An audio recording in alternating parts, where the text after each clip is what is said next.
भाजपा विधायक और उनके बेटे को बदनाम करने की रची गई साजिश। जी हां, आपको बताते चले कि विधानसभा से भाजपा से विधायक चेतराम, जिन्होंने लगातार कोरोना के लगे लॉकडाउन में हर गरीब तक हर संभव मदद पहुंचाई। चेतराम विधायक वह विधायक है जिन्होंने कभी भी जनता की सेवा के लिए समय नहीं देखा, हर समय जनता की सेवा के लिए तत्पर रहते हैं। आज बढ़ती हुई लोकप्रियता ही उनकी दुश्मनी बनी हुई है। विधायक चेतराम और उनके बेटे को लगातार राजनीतिक षड्यंत्र के तहत बार बार उनका नाम किसी न किसी में घसीटा जाता है और एक बखेड़ा बना जाता है।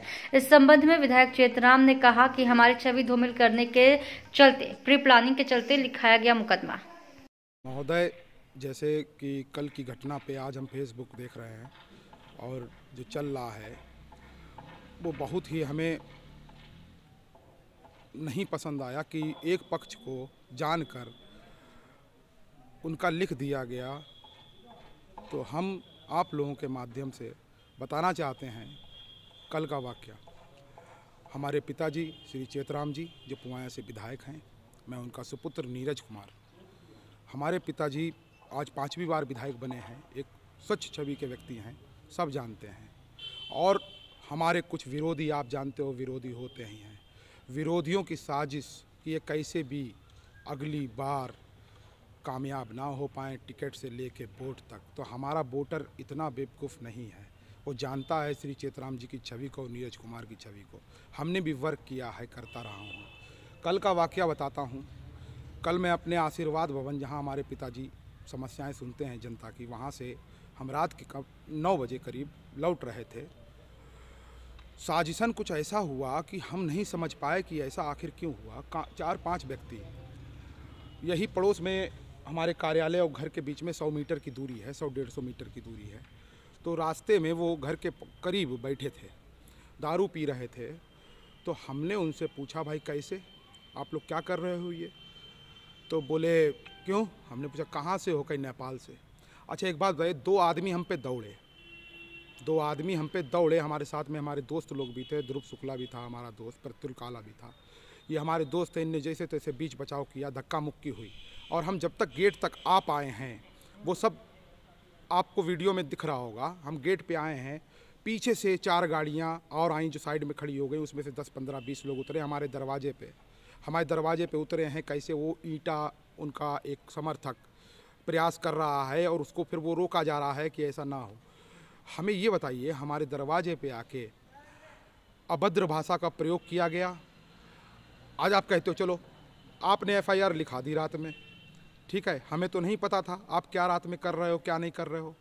आप गांव के गरीब लोगों को जाके हाईवे जाम करा दिया। क्या उन गरीब लोगों को आपने सच्चाई बताई? आप प्रधान रहे हैं, आप तजुर्बेकार आदमी हैं, है ना?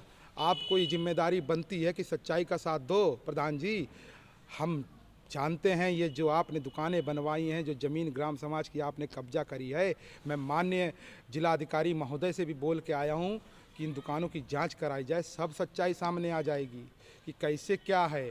अगर कुछ हुआ है, मेरे परिवार पे आना चाहिए। मेरे पिताजी को अगर गाली गलौज दिया गया है, CCTV फुटेज मेरे पास है, मुझे गालियां दी जा रही हैं और ईंटें पत्थर उठा के मुझ पे वार किए जा रहे हैं। क्या एक शराब पीते हुए व्यक्ति को हमारे मोहल्ले में खुलेआम अगर हम नहीं रोकेंगे, हमारा पड़ोसी नहीं रोकेगा, तो ये कैसे संभव है एक अच्छे हिंदुस्तान का निर्माण? उन शराबियों को बस मेरी गलती इतनी थी कि शराबियों को टोका, वो हम पे हावी हुए, धक्का मुक्की हुई और उसके बाद का उपद्रव हमें कैसे अंदर लाया गया। ये तो कहो हमें अंदर लाया गया तो हमारी जान बच गई, नहीं हो सकता था कल की रात इन उपद्रवियों के चक्कर में हम आके हमारे हो जाता कांड। मैं नहीं जानता, बस इतना जानता हूँ कि मेरे पिताजी की छवि को धूमिल किया जा रहा है ताकि भविष्य में राजनीति ना कर पाएँ। लेकिन हम कमज़ोर होने वाले नहीं हैं। अपने विपक्षी हमारे जितने भी हैं विरोधी, ये सुन लें इस बात को, भारतीय जनता पार्टी को, और हमारे पिताजी की छवि को ख़राब करने की लाख कोशिश कर लीजिएगा, लेकिन कर नहीं पाएंगे। सच्चाई सामने लाई जाएगी और हमने अधिकारी हमारे कप्तान साहब से भी बात करी है कि सच्चाई निरंतर आप सामने लाइए और इस सच्चाई को पहले लाइए, क्योंकि ये ज़रूरी है कि एक विधायक के घर पे हमला और खाली आप उन शराबियों को दिखा के आप हम पे मुकदमा लिखवा दे रहे हैं। लिखवाइए, मुकदमा उसका फ़र्ज़ है लिखवाना। हर आदमी प्रथम सूचना दे सकता है, FIR करा सकता है, वो FIR कराए, लेकिन न्याय आप सबके सामने होगा, जनता के सामने होगा। हमारे जिलाधिकारी महोदय, हमारे कप्तान जी, आप सब लोग प्रशासनिक अधिकारी हैं, आप लोग हमें न्याय दिलाइए। ये धरना प्रदर्शन करना क्या उचित था? अच्छा एक बात बताइए, आप धरना प्रदर्शन करके क्या दिखाना चाहते हैं? ये शक्ति प्रदर्शन था, ये धरना प्रदर्शन नहीं था। ये हमारा नया कस्बा इधर है। आप गांव में लोग रहते हैं, आप उनको प्रधान बनाते हैं। हम आप ग्रामीण वासियों से कहना चाहते हैं, आप प्रधान जी जो बोलेंगे उनके पीछे चल देंगे। ये चिनौर इतिहास आपका जानता है प्रधान जी, जिस आपने कितने घरों को यहाँ से भगा दिया हम जानते हैं। हम कभी बोले नहीं। आज आपने लांछन हम पे लगाया है, साजिशन लगाया है, राजनीति कर रहे हैं हमारे विरुद्ध कि हमने वो शराब का ठेका जो आपका रोड पे था हटवा के पीछे लगा दिया है।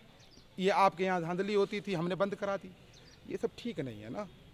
अब हमें न्याय चाहिए है और जो भी बात है हमने कह दी, बस। धन्यवाद। झूठा आरोप है, एक राजनीतिक षड्यंत्र के तहत ये बदनाम करने की साजिश है। देखिए हमारा कार्यालय चिनौर में है, जहाँ पे आम लोग जनता आती है गांव क्षेत्र की, हम वहाँ समस्याएं सुनते हैं। उसी के किनारे कार्यालय की बिल्कुल ये दुकानें बनी हैं, तो रोड के किनारे फुटपाथ पे दिन में एक खोखे लग जाते हैं ना, तो खोखों के आड़ में ये गांव के आसपास के जो कुछ तत्व हैं वहाँ पर आके शराब पीते हैं। वहाँ माताएं बहनें सब निकलती हैं, मेन रोड है। कल मैंने दिन में 5 बजे एक वहाँ ठेला लगा था, मैंने कह दिया भैया एक साइड में लगा लो, और यहाँ पर तुम लगाते हो, भीड़ होती है शाम को, यहाँ पर आके लोग यहाँ शराब उराब पीते हैं। कोई ऐसा नहीं, मैंने कोई गलत बात नहीं की, साधारण तरीके से। और उन्होंने गंगा सागर को बताया, गंगा सागर ने शाम को आके वहाँ पर 2 आदमी बैठाल दिए। नहीं, 5 आदमी। 5 थे? 5 थे। 5 लोग गांव के वहाँ पर, मतलब मेरे कार्यालय और घर के बीच में 50-100 मीटर की दूरी है। हाँ। उनकी दुकानों के बीच में खुलेआम वो शराब पी रहे थे। 5 लोग बैठ के, ताकि मैं वहाँ से निकलूं। अब तो हमारे बेटा ने वहाँ मना किया, भैया रोड पे क्यों शराब पी रहे हो, साइड में अंदर बैठ के पी लो। और फिर कल 26 जनवरी गणतंत्र दिवस का दिवस, वैसे ही ये उनको साधारण तरीके से इन्होंने समझा दिया। वो हमारे बेटा पे मारपीट के लिए आमादा हो गया, इनके 2-4 हाथ मार दिए।